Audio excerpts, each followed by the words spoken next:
Good morning mga kaluto! Kumusta kayo dyan mga kaluto? Welcome back to my YouTube channel, Kalutong Bahay Recipe. Kung ang hanap nyo ay simpleng lutong ulam, watch na kayo sa YouTube channel ko, Kalutong Bahay Recipe. Dito po lahat simple. Simple ang sahog, simple ang luto, pero masarap. Abot kaya pa ng bulsa. Mga kaluto, mag-start na po tayo sa pagluto natin. Ang lulutuin po natin ngayon ay fish steak. Ito po, gagamit po tayo ng tilapia. Ito po ay inugasan na natin. Niwa na. At mamaya ipiprito na natin. Okay? Sa fish steak, gagamit po tayo ng onion or sibuyas. Ang slice niya po ay round. Okay. Gagamit din po tayo ng kalamansi. Ito po ay pinatas na natin. Okay. Gagamit din po tayo ng toyo, silver swan, soy sauce. Okay. Of course, gagamit din tayo, dadagdag tayo ng betchin, asin mamaya. Okay. I-ready na natin ang kawali. Ayan. Piprito na tayo. Okay mga kaluto, iinitin na natin ang kawali. Lalagyan natin sa fry. So pag mainit ang kawali, lalagyan na natin ng mantika. Gamit po tayo ng cooking oil.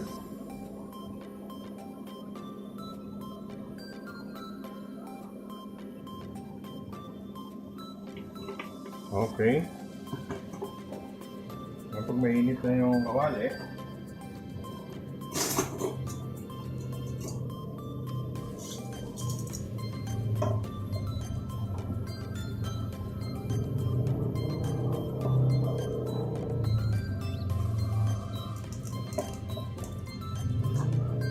ayan, mag-iinit na tayo. Magluluto na tayo ng isda. Piprituin na natin.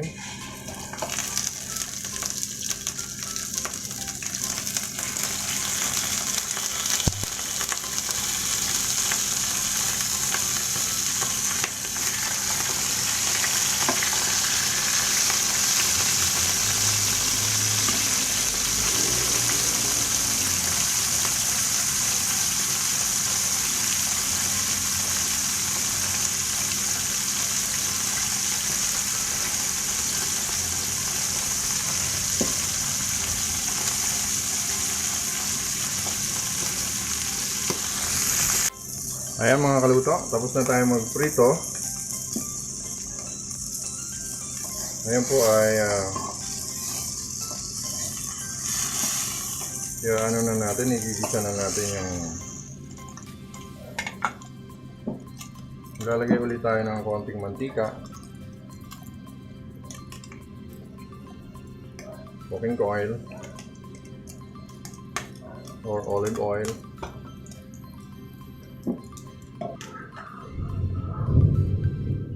Lalagyan na po natin ang sibuyas. Ayan, ganyan.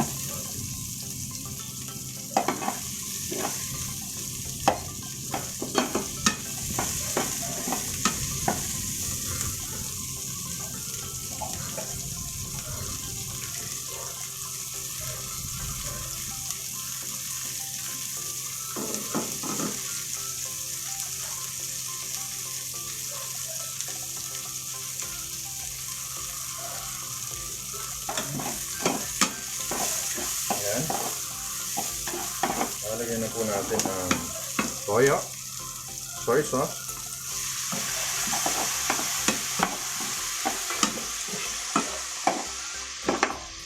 lalagyan na po natin ang kalamansi,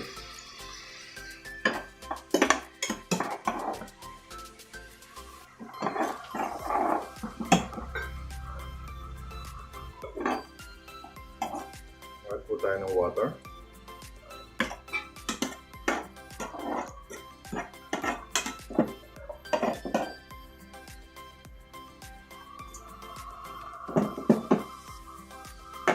Takpan po natin.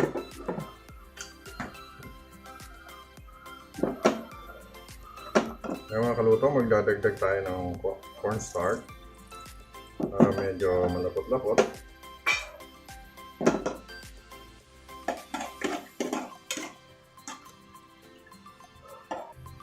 Lalagyan na tayo ng bechin. Ngayon po ay lalagay na natin ang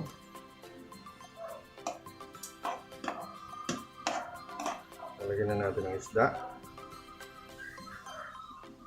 Dahan para hindi madurog.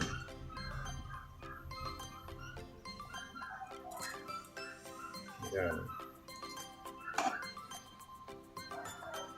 Tilapia po ang ating ginawa.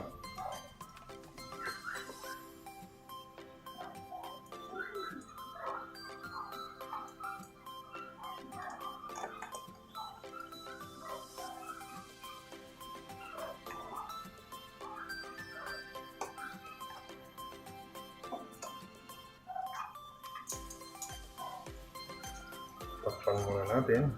Yan natin kumulo ng 2 minutes.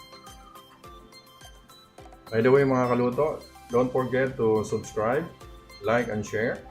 At pakihit na rin ang notification bell para updated kayo sa mga susunod nating video. Okay? Shoutout nga pala sa mga kabikulan dyan, lalo na sa batch 89, Gubat National High School. At sa Gubat nung kami group, Halina Elementary School, teachers and principals. Shoutout sa inyo dyan. Shoutout din sa mga OFW natin. Alam ko mahirap kasi dati rin akong OFW, pero tiyaga at tatag ng loob, dasal, ingat lang sa araw-araw. Okay mga kaluto, titingnan na natin kung okay na.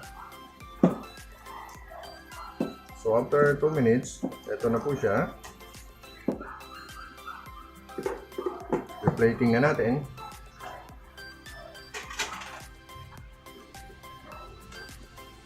Ayan po. Kukunin na natin yung isa or 2 piraso para sa plating.